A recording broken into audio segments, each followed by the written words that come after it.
comes to doing the cedar, every cut is the same length, and it is in this case. So in some cases you could set up a bit of a jig knowing that you just had to make one cut every time rather than getting tape measure out and measure it. In this case it's 263 centimeters long. So although it'd be nice to set up an area, this really is a labour of love when it comes to doing the cedar cladding. I quite like taking my time with it and measuring each piece, getting everything bang on. There's no rushing, it's a finishing touch, so it's got to be bang on, and I enjoy it. And there's nothing quite like cutting fresh cedar.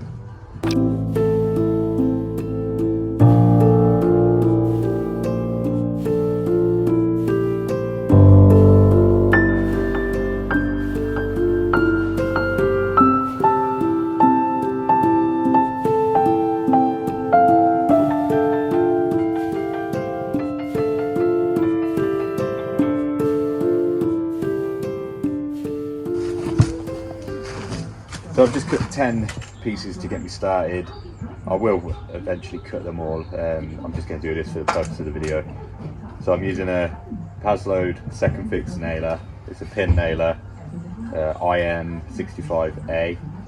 I'm using a 63mm stainless steel pin. You've got to use stainless steel obviously because we're outside and the last thing you want is little rust marks running down the cedar. So stainless steel pin, brad, is perfect for this application. And what we do, we pin through the tongue and then the groove of the next board goes over it and it's completely hidden. Gives the best fixing and you don't see any of them. So what I'll do is I'll level the first one right there on that left corner and I'll work off that. And every 10 or so boards I'll check the level again. If I have to, I'll pull it out. Obviously it is timber, so there can be a slight undulation causing it to come out of plumb every now and then. It's not common, but that's the reason we check it every 10 boards or so.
Okay, so now it's time to put on our external door and window architraves.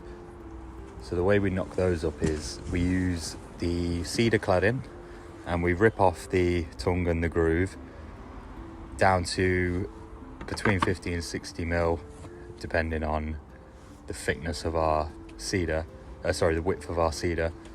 What we do is we rip that down, we cut it to the size of the window with an overhang to allow for our side pieces, and then we use this DeWalt palm router with a chamfered bit on it, which gives us a lovely detail around the edges.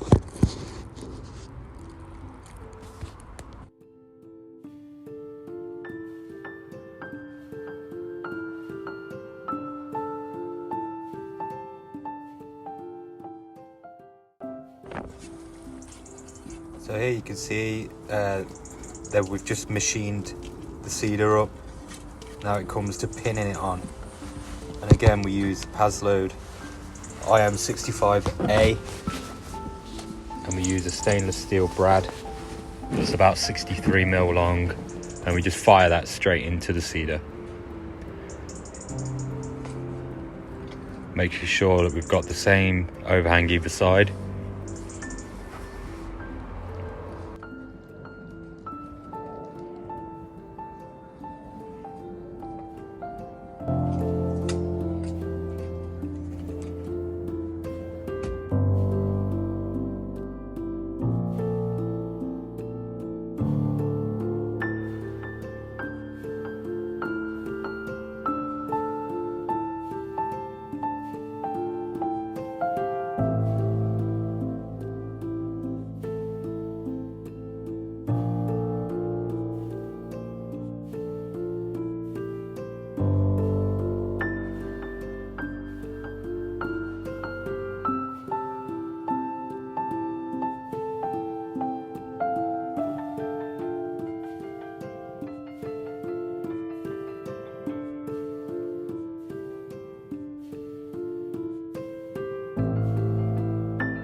Hi, and cheers for tuning in for another video with Inhouse Outhouse. This is the last video to a whole bunch of videos for this current project.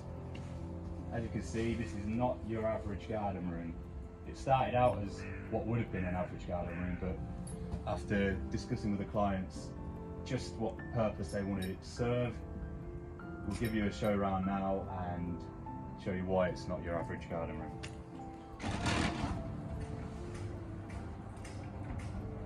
So this electric garage door came from a company called Auto Roll.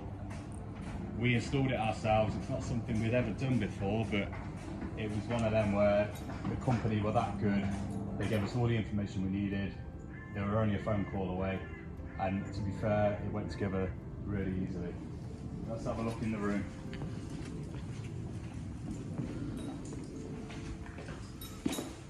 So as you can see, it's this is going to serve as an office space. The clients will have their desk here, facing out to this lovely little area. You wouldn't believe that this was in the middle of quite a busy city. So yeah, it's going to be quite nice. They've got some shutters on the back windows that we made up with the leftover cedar. You can see them there, one on either side. We've got this room in here, which is, the clients are calling it a shed. Now I don't want to call it a shed because it's far too nice for that. But it is going to be their shed or their storeroom. we've got these two roof window lights which come from a company called Roof Lantern, I believe. If you Google them, you'll find them, I'm sure. This was a 600mm by 600mm roof window. And this one out here is the 1500mm by a metre. And it's quite a new thing. You don't usually see a garden room with roof lantern windows in them. But again, this was added after the original conversation with our clients. Once it was started, they basically just wanted to get the best while they were spending this amount of money. They wanted to make it as good as possible first time around. What we have over here is just a little wash basin. It's only got a cold feed. Now we ran this MDPE pipe coming off the main feed, which is up in the house. We ran it down here and we've dug out a big soakaway out the back there. It's only for washing the hands, and we've got this tap here which will connect to a hose for the client, who is a motorbike enthusiast, and he has an idea of filling this area with not 1 or 2 but 4 new motorbikes. So that'd be great for when he's out there washing it. And the plus side is you won't get a kettle under there, but you will under there. With the electrics, we've got 2 of these sort of 4-foot LED batten lights. They're really good for what they are. I don't know if you'll be able to see them in this sort of light, but when it is dark, they light up the area brilliantly. So that covers that area, and then the office space, we have 4 cool white downlights, and that's the same as in this room. We've got exactly the same there, all spread out equally from around that roof window. We've got 2 1 kilowatt panel radiators, which are 24 hours, 7 day a week timed. We've set them to come on at 6 AM until 8 AM. You won't really need any more in here, but although he's using this space for an office, so he'll come down at about 8 o'clock. The room will be nice and warm for him, and he shouldn't need to touch them again for the rest of the day. What else have we got?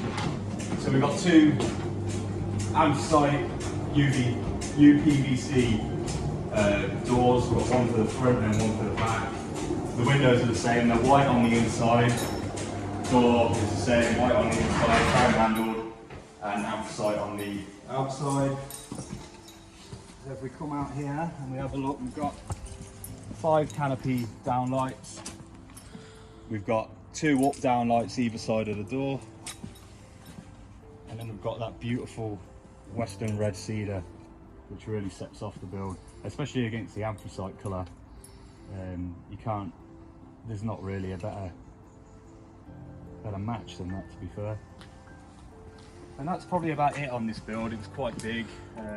Just want to say a massive thank you to everyone that subscribed recently on YouTube. We seem to have had quite a lot, and all of our videos are getting a great amount of views. All the questions are brilliant. We love the questions. There's sometimes we get a question and I think, I'm sure that was in a video, but then I watch it back and realise it wasn't. So keep firing those questions over. More than happy to answer them. And that's about it. Cheers for watching. Hope you enjoy.